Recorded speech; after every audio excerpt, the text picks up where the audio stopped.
Hi team, I didn't quite get to finish the last video, so I just thought I'd do a part B for this because it is quite important.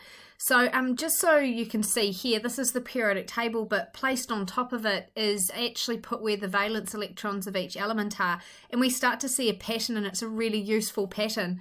So here we've got the S block, okay, here we've got the D block, okay, and here we've got the P block.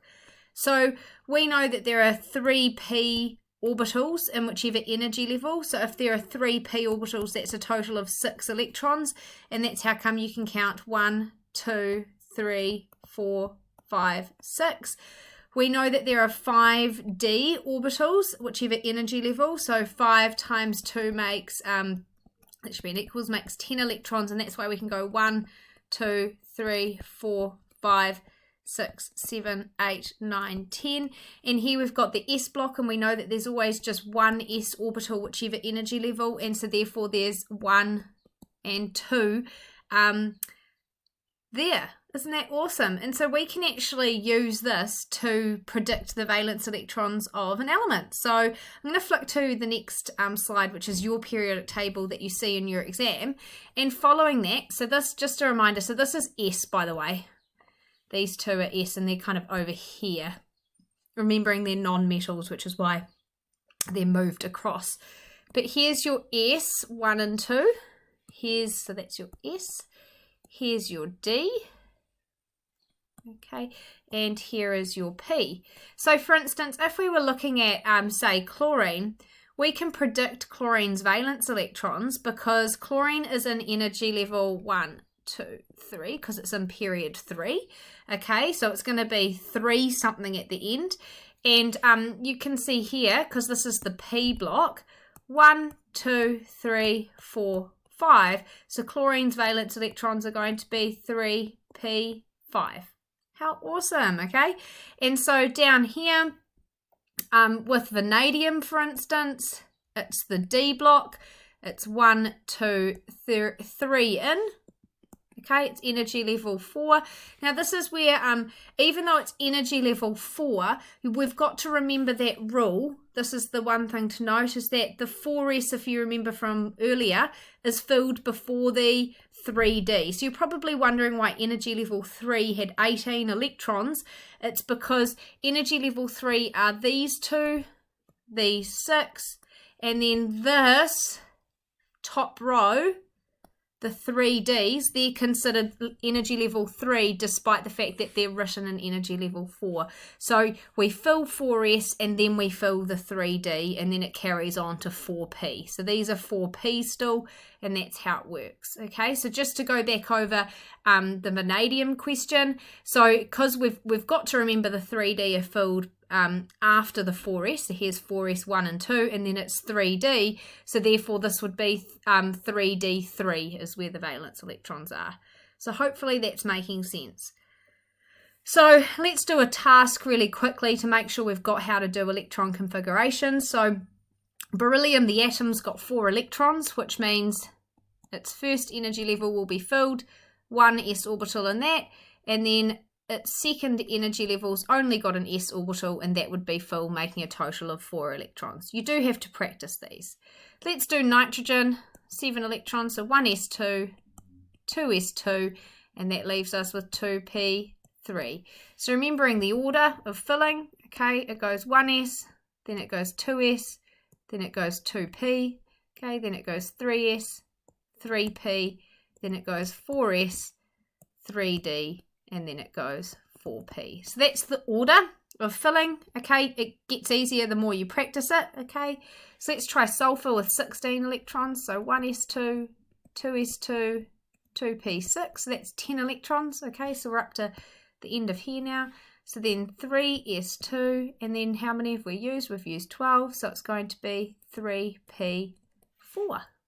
Cool. We've got nickel now, 28 electrons. Okay, so 1s2, 2s2, 2p6, 3s2, 3p6. And so now we're kind of at this point where we've used 18 electrons, okay, and so we've got to come to here. So that's going to be 4s2, so that's 20, and then we've got 8 to go, 3d8. Okay, so remembering the rule that the 4s is filled before the 3d. Okay, so even though energy level 4, this 4s is further away, due to its shape being that spherical shape, it makes it slightly lower in energy, and therefore it's filled first. Okay, so 4s2, 3d8. Now sometimes we get lazy and we can't be bothered writing this the whole time, and so there is a shorthand way that we can write it. And what we do is we use the closest stable arrangement.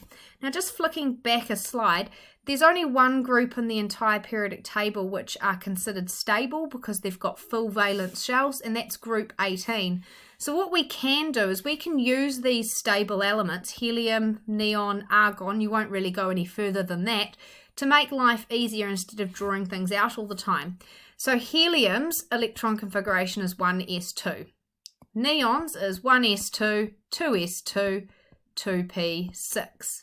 Okay, argon's 1s2, 2s2, 2p6, 3s2. Oh, I'm not going to fit it in. And then it's going to be 3p6. Okay, so they're the electron configurations. So to save us doing that each time, we can actually do square brackets with HE, and that stands for 1s2. Same goes for neon. We can do a square bracket, and that stands for 1s2, 2s2, 2p6, and same goes for argon there. So for instance here, if we were being a little bit lazy, doesn't save much time, we could do helium, which stands for 1s2, and then we just write 2s2 to show where the valence electrons are. So if we're doing again for neon, neon's closest stable arrangement is helium. Oops, so it's going to be helium, 2s2, 2p3. Oops, 3. Okay, sulfur. Okay, sulfur we actually would move on from helium because the closest stable arrangement here is actually going to be neon. Okay, so we're going to do neon in square brackets and then 3s2, 3p4. And then lastly, nickel. Okay, so the closest stable arrangement here would actually be argon. Okay, up to here. So we'd do argon, 4s2, 3d8. Now, if you don't like the shorthand, you don't have to use it. Okay, and actually I'd recommend in your exam always doing the long way so you never make any mistakes, but up to you. Moving on. So this is just showing again, repeating the fact of what I showed you before, that group 1 is your S1, group 2 is your S2. This is the S block. Okay, here's your D block, and here is your P block. So you can count along now and work out where valence electrons are. Super cool. All right. So using that knowledge, okay, what would be this element here if it's the fourth from the left? So what you would do, so you'd go down to energy level 6, and you'd go fourth in, and that would tell you what that element is. Okay, so you can actually look at an electron configuration, look at that last bit, and use that last bit to tell you where it is on the periodic table. So if we go back to the periodic table here, energy level 6, so 1, 2, 3, 4, 5, 6, and it was fourth in from the P block, so 1, 2, 3, 4, and that's the answer. Hopefully that makes sense. Okay, so this is kind of the final thing before we finish up this section of the lesson, so part B of lesson 1.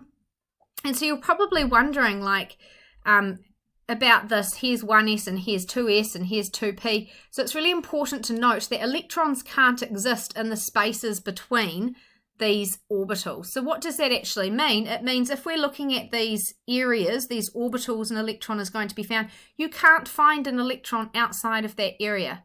So you're only likely to find electrons in these orbitals, which is really cool. And these orbitals have got specific energy values, which is why there's a specific, if that's energy here, there's a specific energy value for them. Okay, so you can't find electrons between orbitals. Awesome, that's the end of lesson 1. I'll be back in a second to do lesson 2.